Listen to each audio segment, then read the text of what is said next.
देवभूमि हमें आखिर हो क्या रहा है? न लाल है न हरा है, ये कैसा धुआं है जो इंसान को इंसान से डरा रहा है।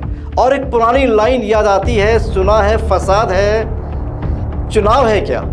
जय हिंद, जय भारत, जय उत्तराखंड। नमस्कार, मैं अजय नौटियाल और आप देखना शुरू कर चुके हैं सुनिए सरकार। मैं आज कोई एक खबर नहीं पढ़ रहा, मैं एक दर्द पढ़ रहा हूँ, एक बेचैनी पढ़ रहा हूँ, एक ऐसे उत्तराखंड को पढ़ रहा हूँ जिसे देखकर सवाल उठते हैं। देवभूमि तुम्हें आखिर हो क्या रहा है? कर्णप्रयाग में पार्किंग का विवाद हुआ, आरोप है कि तलवारें निकल गई, लोग घायल हो गए, हाईवे जाम हो गया, तनाव फैल गया।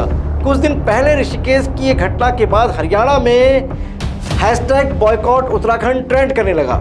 लोग कहने लगे उत्तराखंड मत जाओ, वहाँ हरियाणा नंबर की गाड़ियों को निशाना बनाया जाता है। अवॉइड करो भाई देवभूमि ने। सोशल मीडिया पे गालियां चलने लगी, एक राज्य दूसरे राज्य से लड़ने लगा।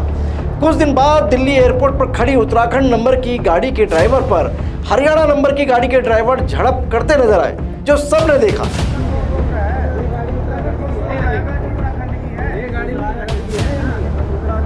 मानो ऐसा लगा जैसे सारे उत्तराखंड में हरियाणा नंबर की गाड़ियां वालों से फसाद की सारी जड़ यहाँ का सिस्टम नहीं, बल्कि वो उत्तराखंड का ड्राइवर था जो दिल्ली में नौकरी कर रहा है। उधर 18 साल के केतन लाल, एक दलित युवक, उसकी मौत ने पूरे प्रदेश को झकझोर दिया। आरोप है कि अंतरजातीय मित्रता के कारण उसे बर्बर तरीके से पीटा गया। एक मां ने बेटा खो दिया, एक परिवार टूट गया और पूरा उत्तराखंड शर्मसार हो गया। और अभी विकासनगर सहसपुर की घटना, एक पानी का विवाद, फिर तालाब, फिर हिंसा, फिर आग, फिर पुलिस, फिर इंटरनेट बंद होने की खबरें, फिर वही बयानबाजी। लेकिन दोस्तों जरा रुकिए, क्या ये सारी घटनाएं अलग हैं? मुझे नहीं लगता। इन सबके बीच एक कॉमन धागा है, वो धागा है टूटता हुआ भरोसा। जब लोगों का सिस्टम पर भरोसा उठने लगता है ना, तब लोग खुद फैसला करने लगते हैं, खुद सजा देने लगते हैं, खुद पहचान तय करने लगते हैं, खुद अदालत बन जाते हैं। और यही किसी भी समाज के लिए सबसे खतरनाक मोड़ होता है। आज उत्तराखंड में एक और बीमारी धीरे धीरे फैल रही है, स्थानीय बनाम बाहरी, पहाड़ी बनाम मैदानी, उत्तराखंडी बनाम दूसरे राज्य के लोग। कभी पर्यटक निशाने पर, कभी स्थानीय लोग, कभी जाति, कभी धर्म, कभी नंबर प्लेट, कभी सरनेम। मुझे डर इस बात का नहीं है कि झगड़े हो रहे हैं, मुझे डर इस बात का है कि हम इन झगड़ों को सामान्य मानने लगे हैं। और अब सवाल सिस्टम से है, सरकार से है, सत्ता से है। कहाँ है वो लोग जो कहते थे कि देवभूमि सबसे शांत राज्य है? कहाँ है सामाजिक सद्भाव का रोडमैप?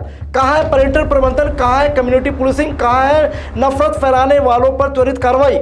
हर घटना के बाद प्रेस नोट आ जाता है, FIR हो जाती है, मुआवजे की घोषणा हो जाती है, लेकिन समाज में जो दरार पड़ती है ना, उसकी मरम्मत कौन करेगा?